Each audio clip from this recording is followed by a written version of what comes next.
Good morning. Thank you for creating time for us this Tuesday. Always exciting to be doing this for you each and every week as we have a sit down and talk about important matters, love matters, and we just want to help you understand a bit about how to make it work, how to do it right, and the things that you need to avoid. And today we want to talk about something else, yet very important, imaneno ya mahari.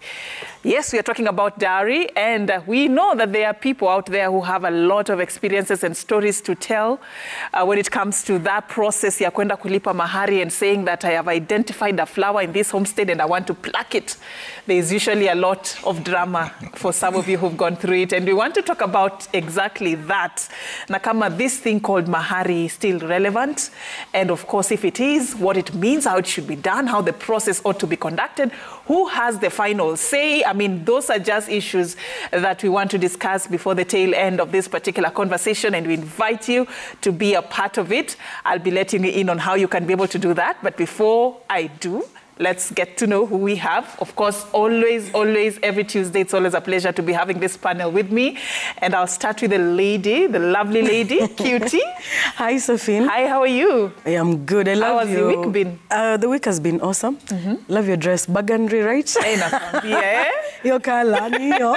Niyo, umeipata. Watu Umeipata. wajui, wanasema siji maroon, siji what. Ni burgundy. Wacha tuwafunze. Unakaa fiti. Good to see you. Much. Good to see you too. Yeah. And CJ, how you doing? How have you been? Good. Yes. Your week? Hectic, but good. Okay. Yeah. Good to have you here. Thank you. Yeah, and unfortunately, by the way, we don't have Roberta today. Right. She's missing in action, but hopefully next week she'll be with us. Either way, the show has to continue, and you are a part of this program. So at Safin_Ching at Citizen TV Kenya, the hashtag is Daybreak. CJ, where do we find you? CJ Atemo. CJ Atemo. Everywhere. And Cutie? Cutie Lady Josh on all social media pages. Cutie Lady Josh. Yeah. So let's begin that conversation, shall we? And Cutie, just to begin with you, this whole discussion about mahari. Kuna swali naambiwa nikuulize na sijui kama nikuulize hiyo swali niulize. Kama umelipiwa mahari. Uwe. Wameanza vibaya. Wameanza na mbaya.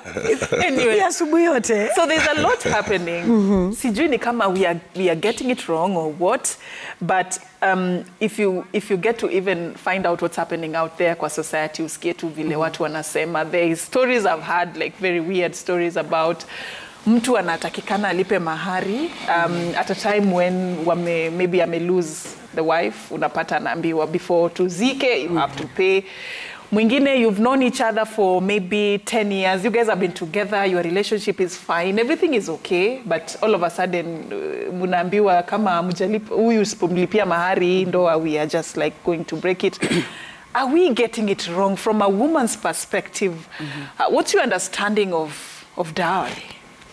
For me, dowry, I'd say it's a sign of respect to the parents, especially to the parents, because if you're with someone's daughter, I think you need to recognize the parents. And I think it all goes back to culture. At the end of the day, everything always revolves around culture. You know, culture catches up with you. As much as we are the new generation, digital generation and all this, goes back to culture, because at the end of the day, from the word go, dowry was there, and we cannot change culture. At times we would love to, but we cannot change culture. So for me, I feel like dowry is a sign of respect, especially to the parents. You recognize the parents and say, hey, I'm with your daughter. I'm actually the one living with your daughter, and this is my sign of appreciation for you giving me your daughter. And also to the woman, I think it's a sign of respect to your wife. And back in the days, you would not stay with a woman without paying dowry. Things have changed. Right now, you can stay with a woman for 10 years and you've not paid for her dowry. But back in the day, there was a process, protocol. Ilikuwa protocol, unajua. Si ati ya ulipi, but unaanza maisha, and then squeezy ni jukuna kamwiste. Unajua kitambo with our parents, unless ati mapero amekata kabisa, like they've refused for you to marry that woman, you elope with her. But back in the day, you had to, there was protocol. Ungechukua mtu, msichana wa mtu kama hujalipa dowry. But because times have changed nowadays, Safin, nowadays protocol imechange, like unaweza pata mtoi kwanza, then mwanze kuishi pamoja, then dowry comes all in later. But now the problem is people are now creating issues, creating trouble with this dowry thing. So the woman might just sit down and decide, hey, you've never paid for my dowry. Na mmekana mtu 10 years, you've been with someone for 10 years, but they're like, you've never paid for my dowry. Maybe anachochwa, komiti huku kando inamchocha inamwambia, hey, by the way, yani umekaa tu na huo msee na ajai enda kwa wazazi wako. Or the society, pressure from home. Like the mom is like, hey, this guy has never come to see us. Or even they start joking around. Unaona vile tumeanza show, Q2 umelipiwa mahari. Unajua hiyo ni pressure inawe zile za, sister, kwani uko na huyu mtu? Yani you're living with a person that has not paid dowry for you and all that. But for me, I keep saying it's about you personally, you and your spouse. What does dowry mean to you? If we started off living together and we've been together for all these years, we need to have this open discussion of which people never like having these discussions, the hard discussions like, why have you not paid for my dowry? And then the guy would be like, is it really important? And you're like, yeah, it's important because uko na mimi, you're with me. So it's like you're putting a price on your head. I'm not saying it's a bad thing, but going back to culture, I think it's really important that you pay for the dowry, because hizi vitu zinakuja kutupata baadaye. God forbid, but when one of the spouses passes away, that's when you start now knowing that dowry is very important, because if the husband passes away, there are some cultures that don't recognize the wife and the children. Now you're doing it for your children. So it's sort of like all these years you guys have been together and the children you've had is wasted. Like they don't recognize culture. That marriage. Now the culture is the one that haunts you, because now the society, now the side of the guy will be like, we don't recognize these children, we don't recognize you because the bride price was never paid. And you know there are cultures that are like that. Too bad for you, but it catches up with you at the end of the day, because it goes back to, okay, the guy never recognized you. Kama chalia kulipa mahari, mbona sisi tukutambue? Unaona vitu kama hizo zikicatch up na we later on in life. But I'm not saying it's a bad thing to pay bride price. Inadepend na nyinyi wawili. Wewe na mtu wako. Mmeka chini mmedecide, chali anaitishwa bride price huku 500k, anaitishwa mita moja, unaona? Siku hizi imekuwa ni biashara. Anaitishwa domob. But mkika hivi na mtu wako mnaona, by the way, tuko na project fulani. Hii biashara yetu, mzigo wetu inaingia na need 500k. Or tuna need kujenga hao. Na hii mita inaweza tusaidia tusimamishe keja yetu. You see, at the end of the day, it goes back to, what are you discussing with your person? Is it okay? I don't know, CJ. I don't dispute that dowry is important. But do you think we are slowly beginning to get it wrong? I don't know what you would mean by getting it wrong. What I mean is all that she has, told us. Because again, the aspect of dowry is very culture sensitive. Depends on where you're marrying from, whether it's a community or even a family. Sometimes you may be within a community that has certain beliefs, but then again, different families will cause variations to their dowry demands or expectations, depending on how that family is. There are those who probably may feel that they have done everything to raise their girl and they were in abject poverty or something, and this was their hope. So even if the dowry thing may not be very big with their community, they begin to feel like there's a sense of loss that they will have. And so they need a form of compensation. So for some people, dowry is a compensation. And they will sit there and tell you, we've educated our daughter. She has gone through school up until this level. She's the one who was supposed to educate or help the siblings. She was the hope of this family. The parents are probably growing old or something. They may have sold land. They may have sold properties that they had and to educate this girl.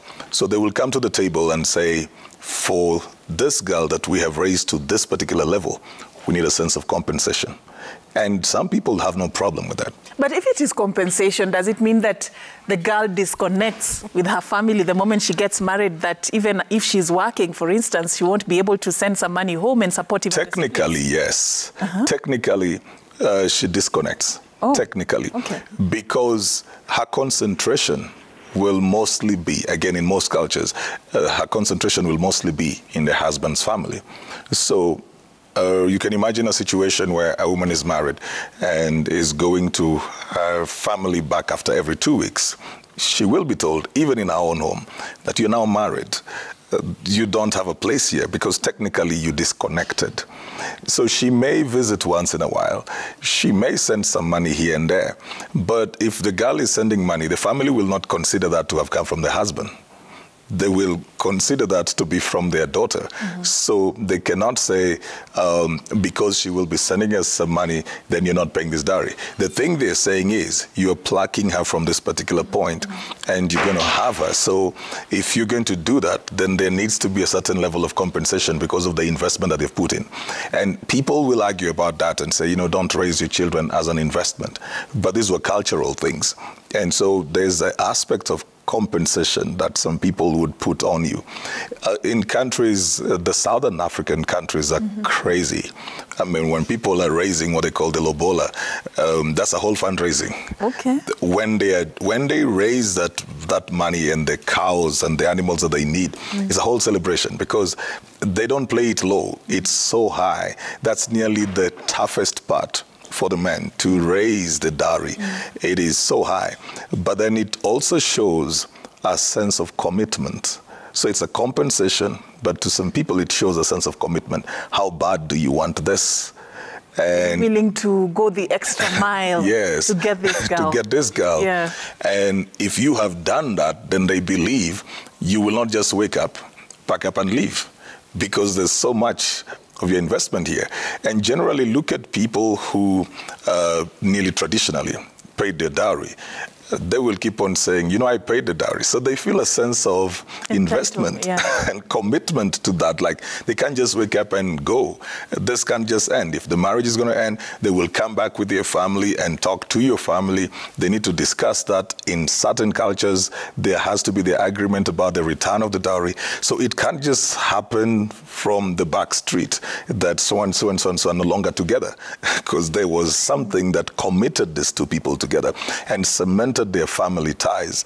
So it's a whole cultural thing. But I feel that there is also the aspect where it is a consideration. I think for me, it would be more something of a consideration of the family, that even if I'm not compensating, because you can't compensate a human being. There's absolutely no way you can do that. What do you value them for?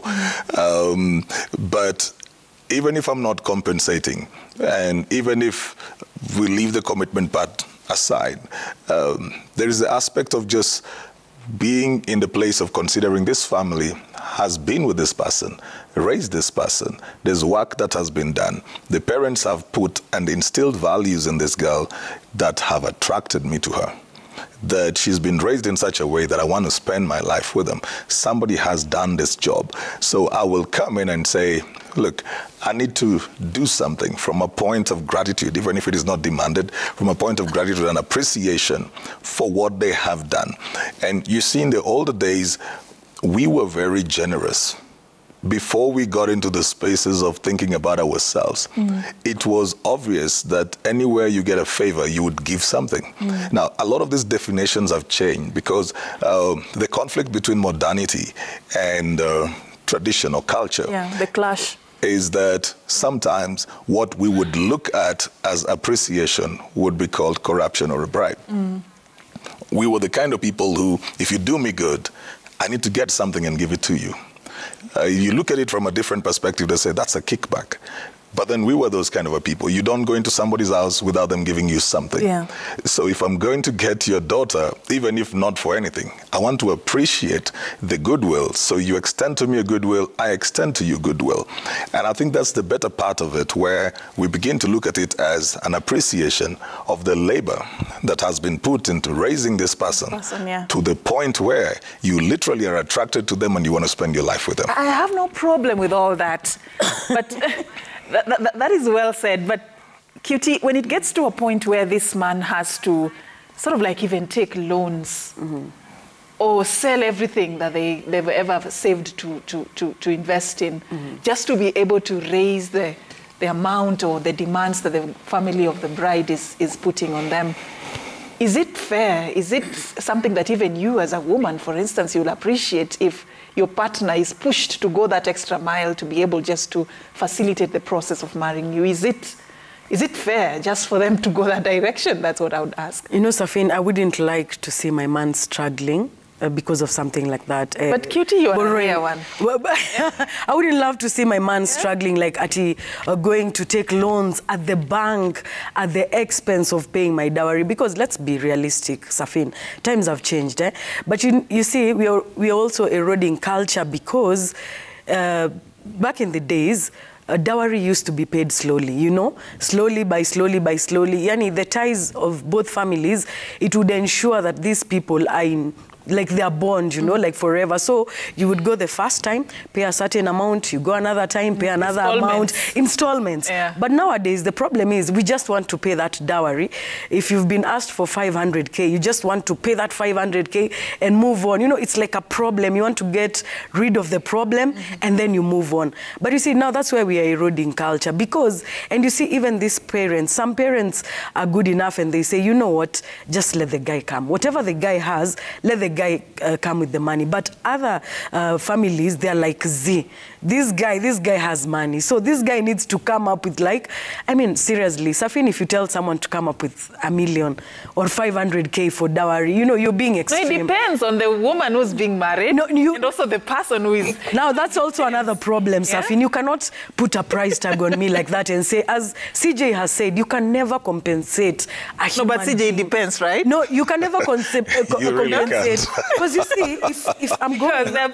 Because we were having a discussion with someone and they said in their culture, it depends with the level of education that this woman has gone. So if she has done maybe a diploma, maybe a degree, a master's, and I'm like, no, you cannot do that. You cannot put a price tag on someone's head. It's like saying, if you cannot afford 500K, then don't come for our girl, you know. So I think nowadays, bride price is becoming a business, you know, and it's really sad when you're sitting with your man. You want to tell me that you don't consider those things like, is he an engineer or an ambassador? They do. Now that's the problem. I mean, you don't? No.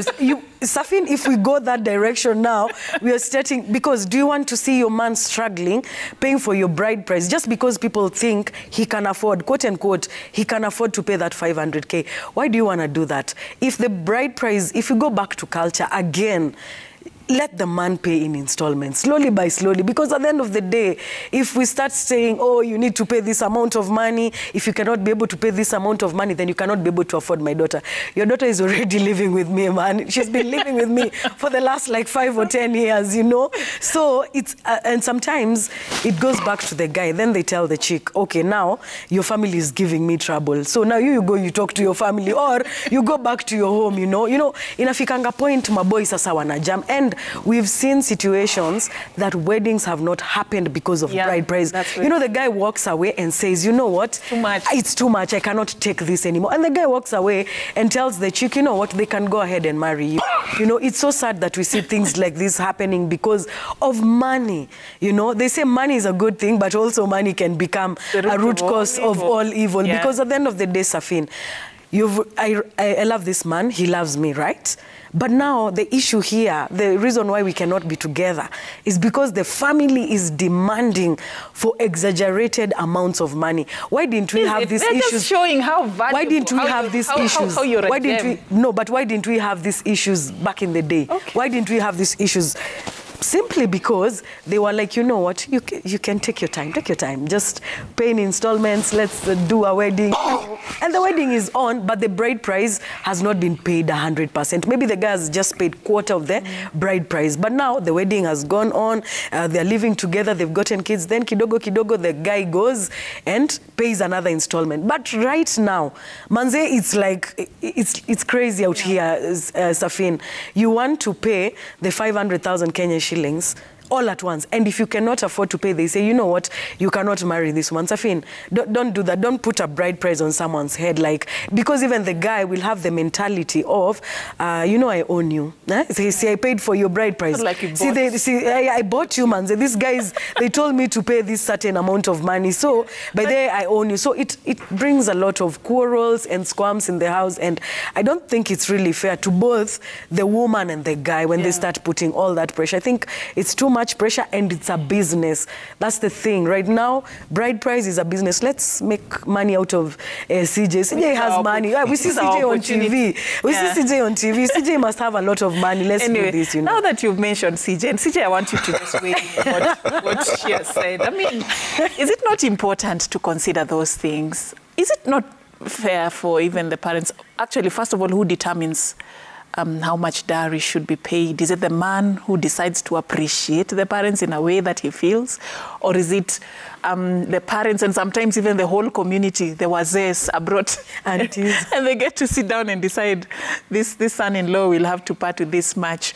And don't they consider such things like, what sort of a man is this? What does he do for a living? And, you know, so that they can be able to decide how much. I'm just being real. Well, again, it comes back to the various cultures where in some places, you know, they've got these very strong negotiators. Yeah. Then you'll find...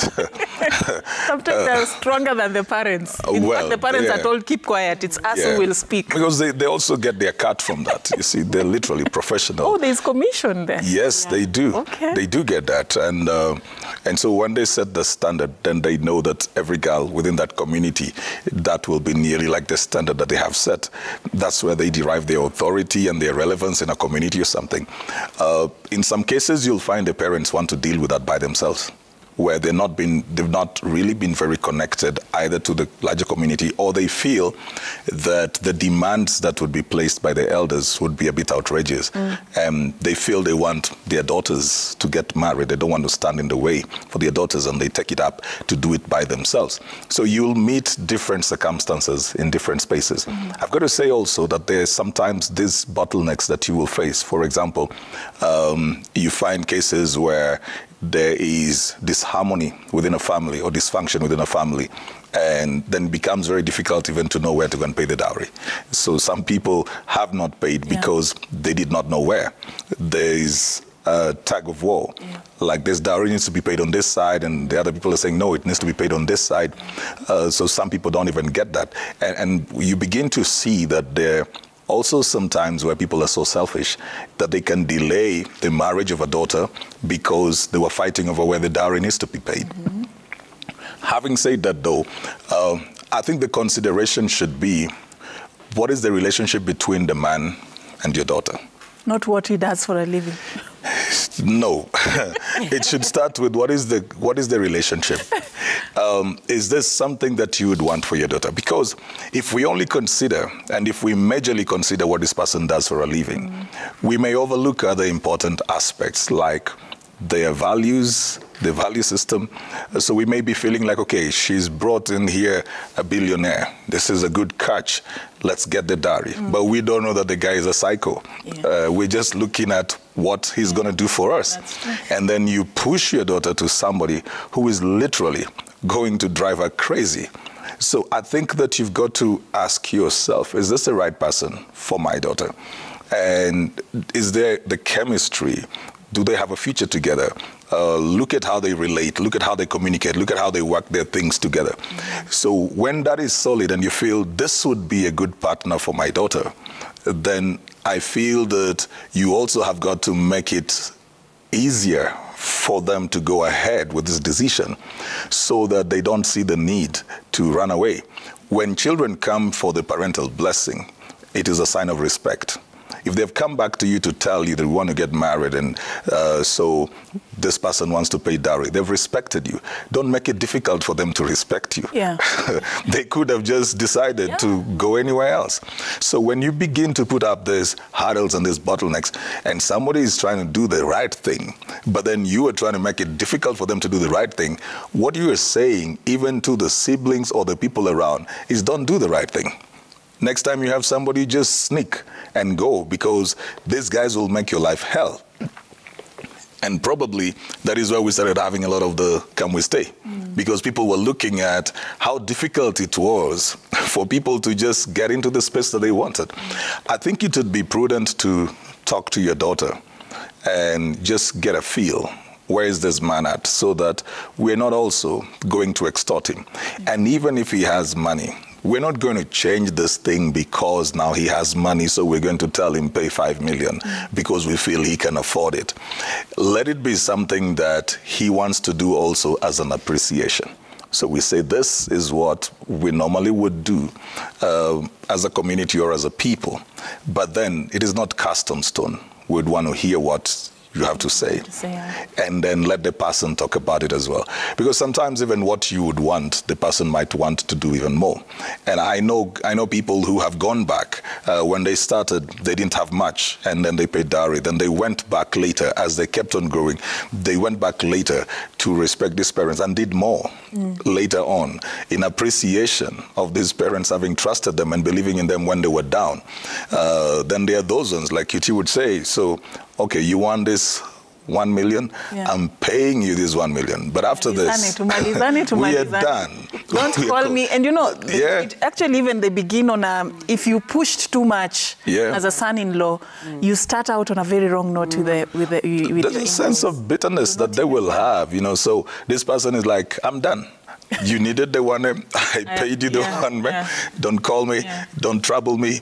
I don't want your siblings over here. We're done with your family. I bought you as a commodity. So it's the thing is that all of these things are supposed to facilitate the relationship between these two people.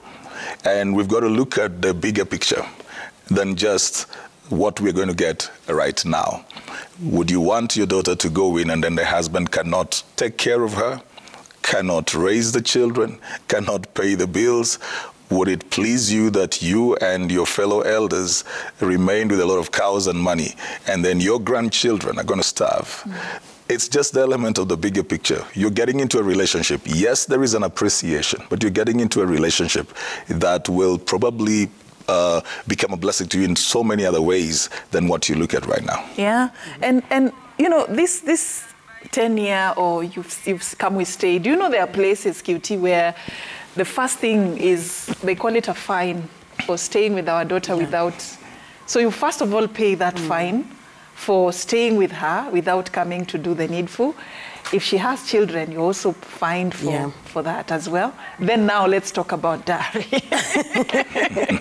And you know that? Yeah, and as we keep saying, stop making life so hard. Safin, as it is, life is already hard right now. The things of marriage, and they're so sensitive. Marriage things, children, all these can we stays.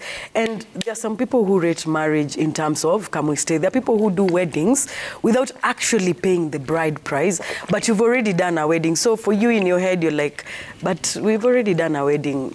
Honey, we're already married. So why do you need me to come and pay you bride price? And all these fines that come along. Oh, you're living with my daughter without having to come and see us.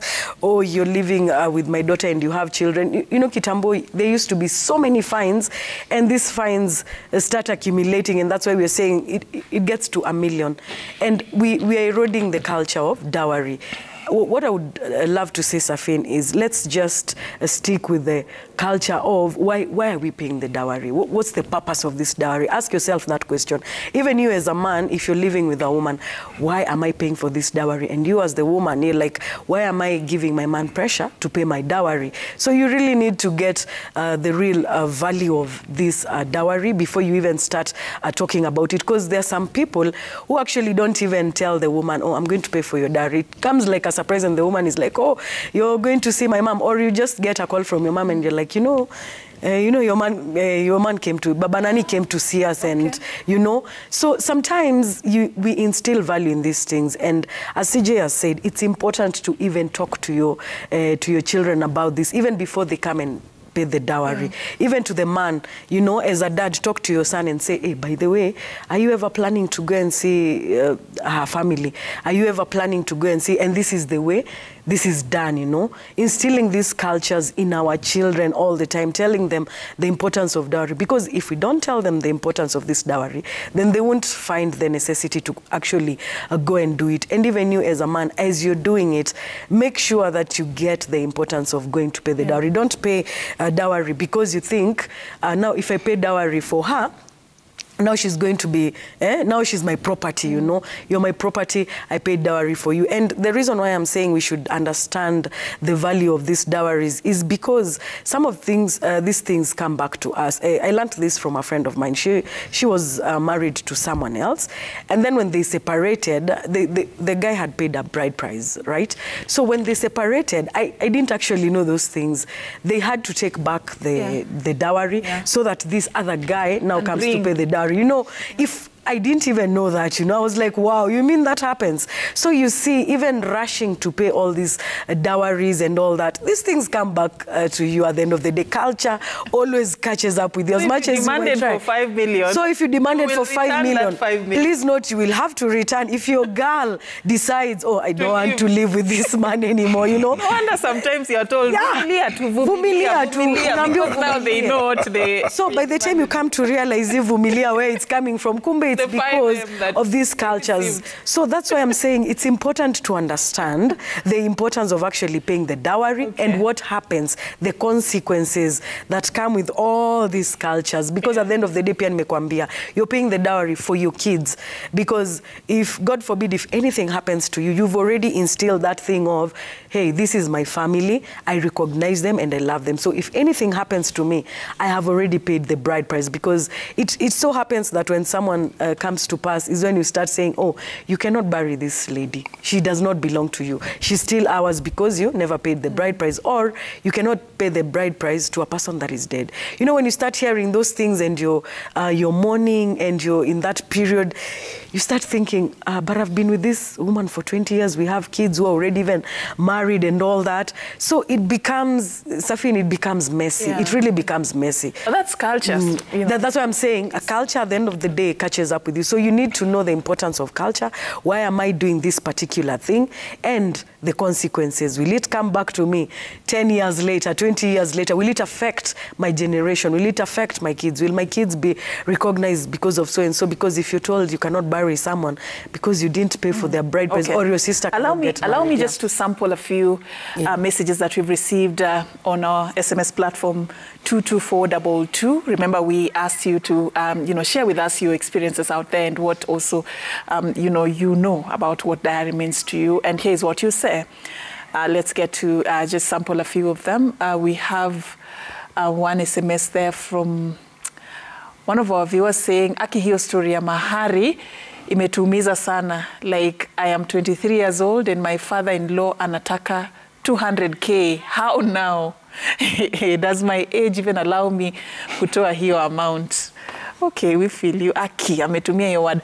There is another one here saying, have paid dowry 2 times, but ladies don't stay in marriage. Better get children and pay later. Okay, okay. We have Bishop Kitese. He will say marriage is not about culture, but it's the mind of God. Let's refer to the scripture to discuss dowry. Okay, Bishop. We have one there saying, I paid dowry to my first lover, and before the wedding, she was pregnant for another man, and I went on to marry another wife, did the same, and carried away my things from the house after 15 years of marriage. So somebody like this, what do they do? Now, dowry is biblical, Isaiah, Leah, and Rebecca, but not commercial. Okay. In South Africa, some ladies will pay dowry to their parents to be with that man. Ati tunasaidiana. Do you think that is correct? You're talking about South Africa. Hey, it is in Kenya. I kindly note there is a difference between dowry and bride price, and know that dowry is when the bride's family pays the groom's family. Okay, bride price is the groom's family paying to the bride, and that's what happens in Africa, except in some matriarchal communities like Malawi. Okay, Hiyo mada imefanya Sairo tumekosana na wife kwa maana sijapeleka, we are sorry, you do the needful. Okay. We have one here saying, let's be fair to the boy child who pays dowry to the family of the girl by improvising a refund policy or clause or clear terms and condition of dowry payment. And I am not speaking this from a broke point of view. The law needs to be clear. Okay, fair enough. We have Clarence from Mombasa. You say, Clarence from Mombasa, the reason why nowadays dowry is not a big deal is because most people do not really understand what it means. Plus, it's tricky for a parent to demand dowry, yet the father never pay for his wife. Yeah. By the way, have you realized that those who don't pay dowry do stay long with the partner? What are you suggesting? Okay, this thing of dowry is in the Bible. If you don't pay your wife's dowry according to God, that is not marriage, no matter how long you stay together. Okay. I am divorced. Can I go ahead and pay my dowry? My ex hadn't paid it for paid for it. So you pay for yourself. Okay. Thank you. Thank you for the feedback you've shared with us. Some hilarious, some quite puzzling, and some even just telling us what happens elsewhere in the world. We really appreciate your thoughts. And yeah, CJ, this is where you come in to rescue us. What is happening? One thing that has stood out for me is actually how trends come to haunt you later. Like, for example, that viewer who said the father, there's this trend of people not just taking dowry seriously, and they don't pay dowry. You find a father has not paid, so they have no right to pay. I've heard of stories where you hear that a daughter cannot, the man can't pay the dowry of the daughter because the mother wakupeleka kwao, and then that happens. Or the elder sister wakumletea, so this younger one waezi mletea, those kind of things. Is it about time we just go away from those kind of cultures, or what really is the problem? Allow me to go back a bit into something that has come like from three people. Yeah. When they've talked about dowry is biblical. Yeah. That's not very accurate. Not everything in the Bible is biblical. There are some things that are just descriptive.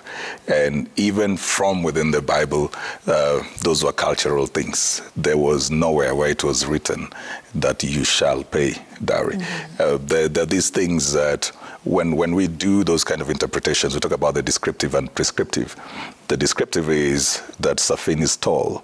That is not a prescription that every woman must be tall. Yeah. I'm just talking about how you were. And Safin was coming from Dennis Pritt going to town.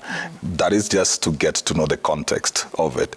So if somebody says that, and this person paid dowry, that was Jewish culture. It is not necessarily prescriptive. And so when people put that, and put a guilt on people and say it is biblical, it doesn't have a place where it is written. This is things about families coming together and different cultures. And as it comes out, there are spaces where it's the woman who pays the dowry, who pays that. And then in some spaces, it is the man's family. Those are very cultural things. But then coming back into, still the same culture, because you've asked whether we should do away with it. Culture is dynamic, Safin. Culture is dynamic. People are not made for culture. Culture is made for people. We create these rules, regulations, principles, and laws so that we may live in harmony with one another. So we have a semblance of order, and we have a semblance of peace and, tranquility around ourselves. So we will decide, you can't steal, you can't do this, you can't do this, because if I steal, I'm taking something from you which will hurt you. So we create these things so that we all may live harmoniously. Now, when the rules we have created begin to create disharmony for us, then maybe we need to rethink them. Yeah. This is why people will always reevaluate their constitutions. This is why even in marriages, you keep on growing and asking yourself, where are we at right now? There are probably certain rules and regulations you set before that may not work. Even in raising your children, you keep on reevaluating those, because those things it is not the people made for the customs and the culture. The culture is made to favor the people. So where are we at right now? If it is becoming a hindrance, how can we retain culture without necessarily hindering where we are at right now? So am I going to say that my daughter cannot get married because the dowry has not been paid, and the reason the dowry has not been paid is because the mother's dowry was not received? What are we doing? We've got to find a certain flexibility over there so that somebody is not paying for sins that they have no idea about where they come from. It's not their fault. Are you going to force the other person to do this so that this person can come in? This idea of, you know, the second daughter can't get married because the first daughter has not been paid for dowry. What are you doing to this girl? I mean, she didn't choose to be number two, and then she's not the one interfering with the relationship of the first one. So culture is very dynamic. We have got to, at certain points, we've got to be people who are adaptive as well. So that, yes, we want the other thing done, but then let it not affect people who have absolutely nothing to do with it. You're victimizing this person for no reason, and you're placing on them a certain burden. This is how people begin to hate culture, because they feel that it is punitive, it is inconsiderate, it is inanimate, and so they feel, you know, let's do away with the whole culture thing because culture is punishing me. But if we make it adaptive and say, all right, this person's dowry has not been received, but then there's this person who needs to get married, and this needs to be done. How do we work around it so that we allow this person to get married and not be hindered by what some other people did before? Then we will find greater compliance. It is like if you feel, I'll use this as a case, if you owed help, Higher Education Loans Board, I'm sorry for mentioning that on air, and then they tell you, if you do this, then you will get this waiver or something.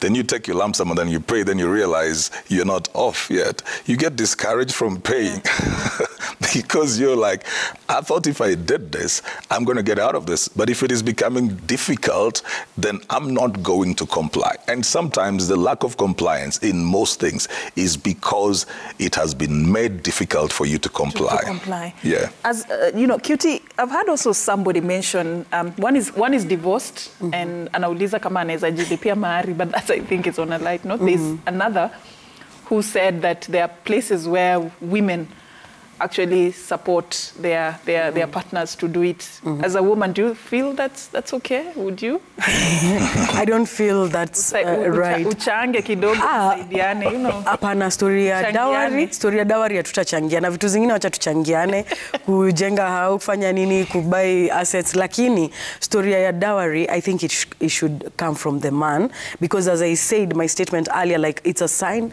of respect to the parents and also to your woman. So nikichangia ido italeta pia vurugu, because ile time tunabishana kwa hao unakuja unasema by the way si nilikusaidia kulipa ile dawari yangu, so you know that you don't own me. Unajua inaleta tu vurugu zingine hata hazisaidii. So at the end of the day, there's some things you should just let the man do. Ile tu pride ya mwanaume, let the man do what he's supposed to do. Let him pay the bride price. Na kama hana hiyo do, as I said, ilipo tu na installments, pole pole tu achange tu hiyo do aiweke mpaka ifike. Kama miitisho 1 million, achange tu hiyo 1 million afike, because apambane na hali yake juu ndio mwanaume. Because nikianza kumsaidia vitu kama hizi venye nimekushow Safin, italeta tu issues mob. So let the man be the man.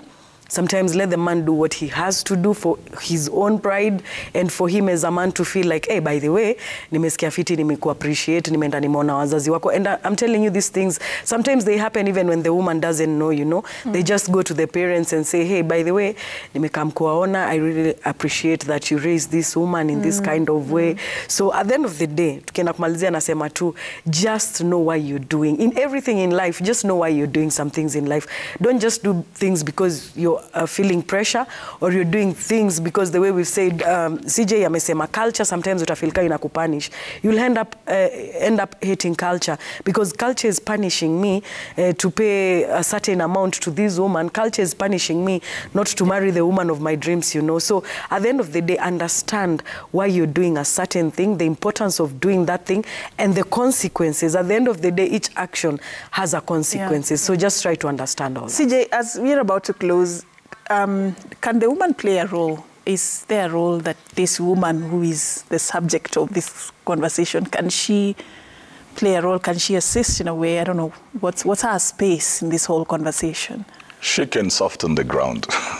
I wanted you to go there. Now let's talk. She can soften the ground, because sometimes she can also tell that her family is being unreasonable. Or the demands that are being put are totally outrageous. And she can soften the ground. Not necessarily, you know, give the monetary support. Because again, in the ideal situation, the man is not supposed to raise the dowry or the bride price by himself. He has a family as well. Just the same way the woman's family will be sitting over there and having these negotiations. This man, sometimes we assume that when men are getting married, they're coming from nowhere. Like they're just this singular existing molecule. But they come from a family. And in the past, you'd find the uncles and the father and different people coming in and contributing to get this person to pay whatever bride price that is required. So there was that communal aspect. Today, most of the people have been left to do that on their own. In fact, when you look at how young men go into these negotiations, a lot of times they go with their friends. They don't bring in their family. Their families. They don't even talk to the people that are in their families about this. So they struggle sometimes because they've also neglected a certain support system that they should have had. So they just come with their friends and, you know, get me 10K, get me 10K, get me 10K, and let's go in. Partly maybe because when the community would get involved and they would say, okay, QT is our wife because we paid for it. But I think the lady, not necessarily giving the man the money, but softening the ground and letting these people know, don't make it hard for him. Just make it something that he can do, something that is considerate, something that is respectful, but then not too crazy so that he won't be able to do it. All right. Unfortunately, we've run out of time, but in case somebody wants to continue having this conversation with you online. CJ Atemo everywhere. CJ Atemo everywhere. That's simple. QT? QT Lady Josh, and after this, I'm going to Radio Citizen Radio #1 for some cool reggae with Shatter Boy. So better get tuned in for that, yeah. Great. And my name is Safina Chengoma at Safin_Acheng is where you find me on social media. Thank you for creating time. Let's do this again next week. Have a great day ahead.